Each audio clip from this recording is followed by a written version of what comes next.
here we are on Suck Hollow Trail. Yes, you heard me correctly. Suck Hollow. Don't look at me. I didn't name it. Coincidentally, I've never seen any bees, and I won't go into the rest of the name of this trail. So this place is a little sketch. I rated this one blue. Seems pretty easy right here, but there's some obvious things up here that are a little tougher. Coming up right here.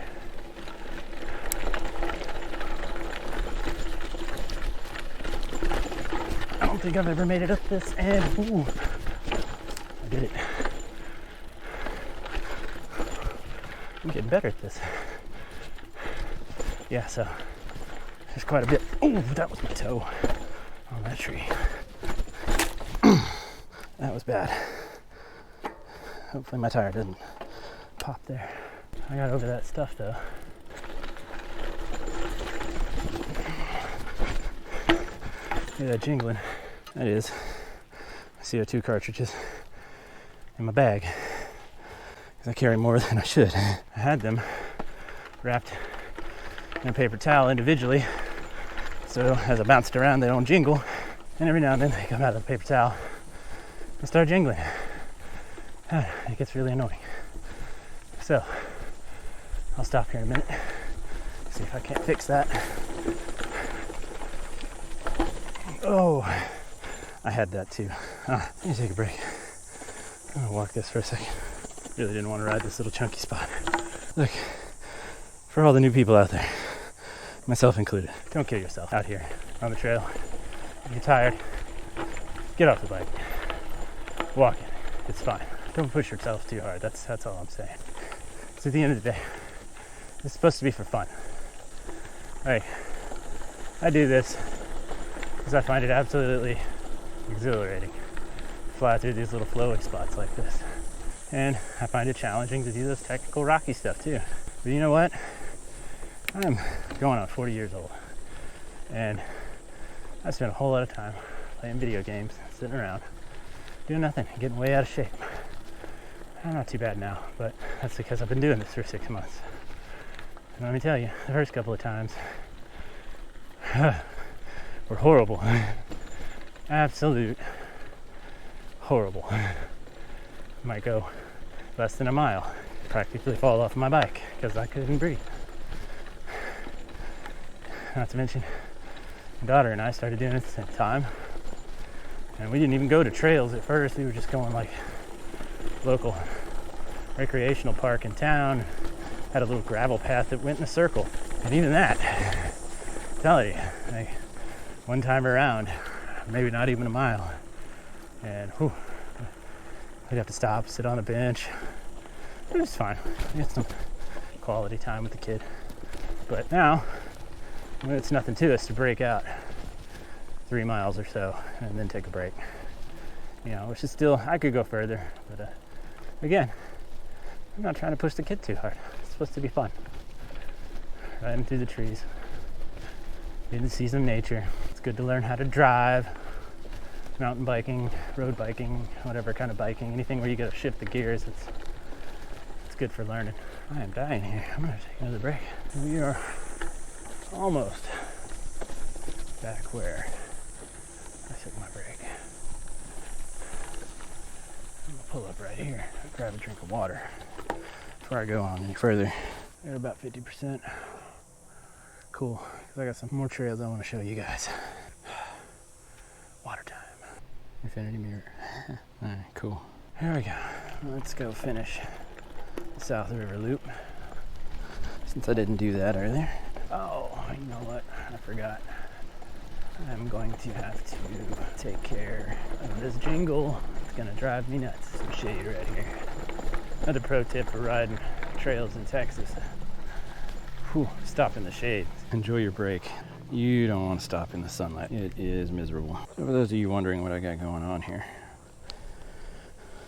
way more CO2 than I could possibly need. What is CO2 cartridges for? Well, they go on this thing right here. And it's got a little valve that opens it up. Anyways, that doesn't really tell you what it's for. What it's for is flat tires. I don't know if you've ever had to use a hand pump to air up a tire, but I have, and it is less than fun. And it takes a whole lot of pumping, especially stuck. You check your tires, get out on the trail, and then immediately somehow end up with a flat and have to spend the next 30 minutes hand pumping a tire back up. That'll ruin your whole day real quick. That's all I'm saying. Anyway, so you take the CO2 cartridge, attach it to the thing. I mean, it really doesn't take any time to fix the flat, remove the thorn, patch it, whatever you got to do. Or maybe the person that came with you just said, "No, I'm good, I don't need to air up my tires," and found out otherwise 5 minutes into the trail. Rather than using the hand pump, once you fix your flat or you just need to put some air in there, you attach one of those CO2 cartridges to that thing, turn the nozzle, and it fills that thing up almost instant. CO2 cartridges are like your own little pit crew in a pouch. Carry them, you'll love them. They're cheap, and so are the things that attach to them. I think I paid $20 for that thing. It's just a little valve. Well, I paid $20 because it's like a name brand and fancy looking one. I believe it was like the lysine or something. I don't remember. I'd probably said it on the side of that thing I just showed you. Something else. A lot of people's gloves.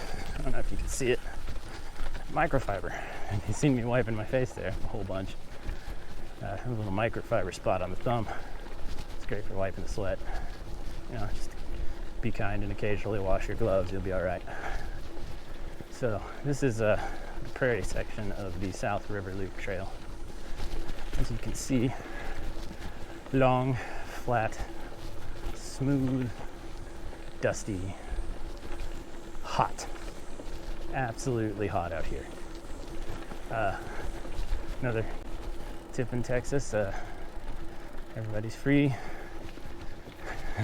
Just kidding, I'm not gonna say that. But hey, put on your sunscreen, okay? Because like you're gonna burn out here. If you're not used to this kind of sun, which I am not, I am a pasty gamer nerd from way back.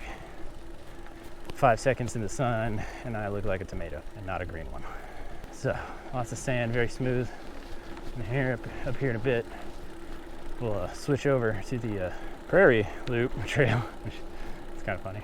But it's got some stuff down in the forest that we'll go ride, some kind of cool loop back trail that's what I called it, loop back. That's a computer joke. It's kind of a roller coaster. It's real smooth, flowy, but roller coastery. Roller coastery. I don't think that's a word.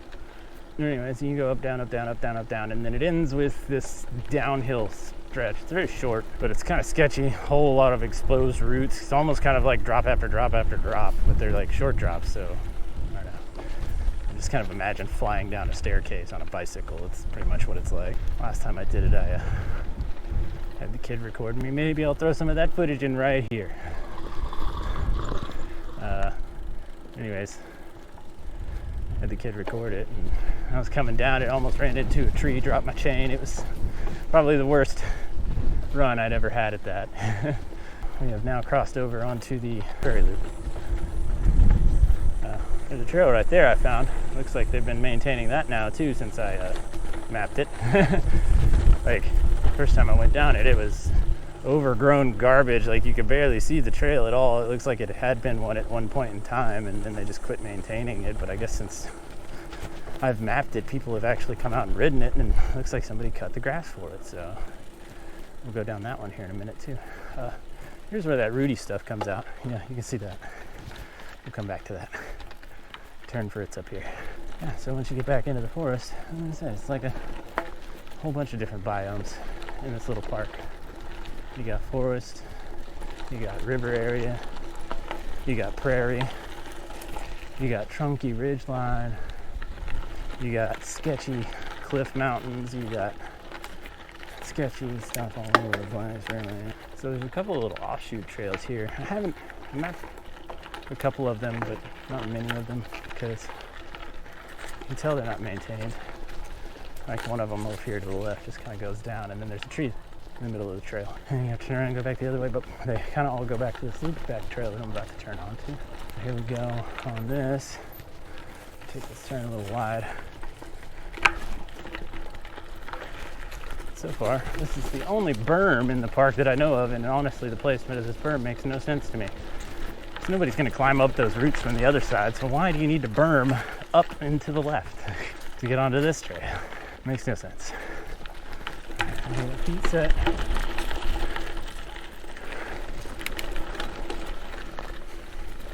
See a little bit of roller coaster going on.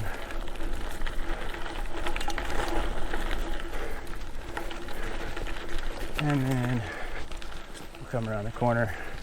I'm not gonna do this fast. I'm just gonna take the easy way down. Now I have done that before, where I just kind of flew down it, and it is sketchy.